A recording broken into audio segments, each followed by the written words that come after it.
যুদ্ধ মুক্ত এইসব কথা নয়, এটা হলো একটা ক্যান্সারের চিকিৎসার জন্য আমরা দাঁড়িয়েছি। আমাদের সিলেট শহরের ফুটপাত দখল, এটা একটা ক্যান্সার। এই ক্যান্সারের চিকিৎসা আমাদের প্রতিদিন নাগরিকের নিতে হবে, আর তাই যদি না হয় তাহলে ভাবতে হবে আমাদের নিজেরই ক্যান্সার। এই যানজট এবং ফুটপাত মুক্ত করতে হলে আমাদের প্রত্যেককে সচেতন হতে হবে।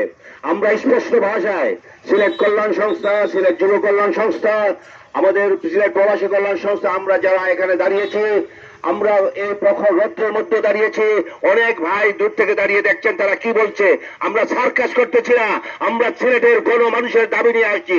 কারণ এই ফুটপাতের মাধ্যমে মুষ্টিময় কয়েকজন মানুষের পকেট ভারী হয়, আর লক্ষ লক্ষ হাজার হাজার মানুষের কষ্ট হয়।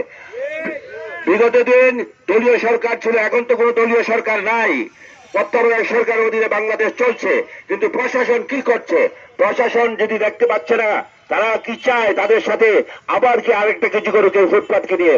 আমরা স্পষ্ট ভাষায় বলতে চাই, যারা নিজেকে সিলেট শহরের নাগরিক ভাবেন, যারা নিজেকে রাজাকার না ভাবেন, যারা নিজেকে একজন সত্যিকারের ভালো মানুষ ভাবেন, তাহলে অবশ্যই আমরা এই যে আন্দোলন নিয়ে আজকে রাস্তায় নেমেছি, আপনারা আমাদের সাথে থাকবেন। এই রাজাকার নামটা মুছে ফেলেন।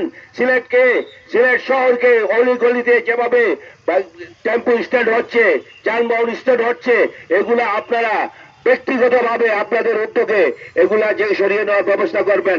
আপনাদের যদি কোনো সাহায্য সহযোগিতার প্রয়োজন হয়, মনে করেন সিলেট কল্যাণ সংস্থা আপনাদেরকে সাহায্য সহযোগিতা করতে পারবে, আপনাদের সাথে থাকতে পারবে। ইনশাল্লাহ আমরা আপনাদের সাথে থাকবো। আপনারা সজাগ না হলে, আপনারা যদি না জাগেন, আগামীতে আপনাদের প্রজন্ম, আপনাদের ছেলে সন্তান রাস্তা দিয়ে হাঁটতে পারবে না। তারাও একদিন হকারের কাজ করতে হবে।